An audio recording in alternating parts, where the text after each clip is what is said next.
Black like who? It's such a simple question, right? But the answer, especially in Canada, is incredibly complex.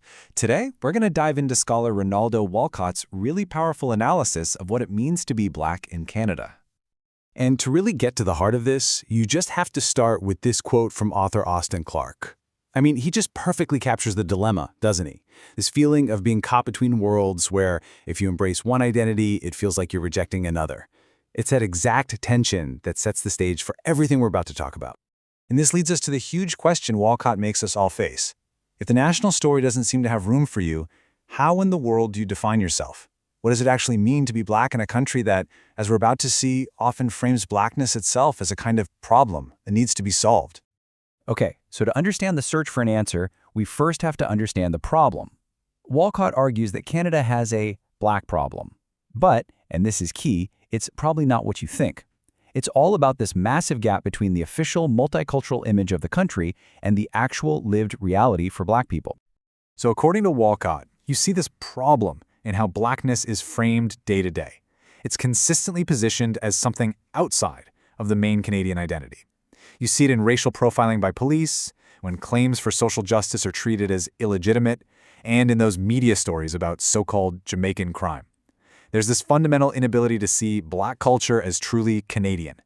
It all adds up to Black people having this really uncertain, kind of shaky place in the nation's story. So when you're faced with that kind of exclusion, what's the natural response? Well, one really powerful impulse, as Walcott points out, is this deep, deep desire to just belong. A search for a solid, undeniable place in the Canadian story. And a lot of times, this desire turns into an effort to prove a long-standing natives Black presence here.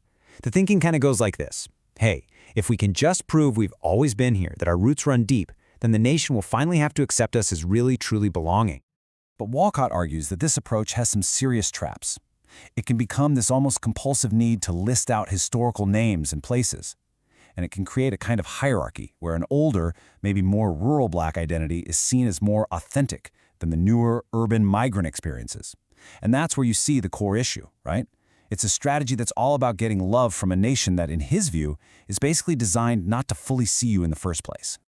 Walcott actually has a specific diagnosis for this condition, and he borrows it from psychoanalytic theory. He calls it a state of melancholia, this deep, painful attachment to something that you've lost, or, in this case, maybe something you never really had to begin with. And the crucial thing to get here is that melancholia isn't just being sad. No, it's a very specific kind of pain where you're fixated on a lost object of love. And for this argument, that object isn't a person. It's the Canadian nation itself, which has been lost as a source of affection and recognition. You know, the easiest way to understand it is to look at the difference between mourning and melancholia. Mourning, that's a healthy process, right? You let go. But with melancholia, you're just stuck. You can't let go of the very thing that rejected you. It's not the world that feels empty. Freud would say your own ego, your sense of self, feels empty. And that leads to this compulsive need to be loved by the very nation that pushes you away. And Walcott just puts it so powerfully here. He diagnoses this whole search for belonging as an impossible desire. You're looking for recognition from a nation that absolutely shapes your life, but, as he says, just cannot imagine him within its own formative narratives. It's a heartbreaking loop. So, if that desire to belong is a trap, then what's the way out? Well, Walcott proposes a pretty radical shift in how we think about this. He calls it a diaspora sensibility, and he frames it as a whole new grammar, a totally new liberating way to think about Blackness. See, this isn't about trying to fit into one country's story anymore. A disparate sensibility is all about recognizing that Black identity has always been global. It's about focusing on the connections, the shared histories, the cultural vibes that flow between Black communities everywhere across the Atlantic, through the Caribbean, here in North America, you name it.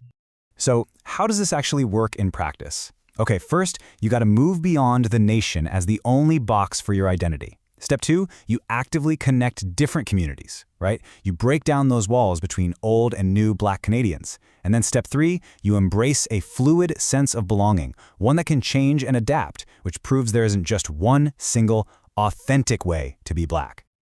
Okay, so we've got these two competing ideas.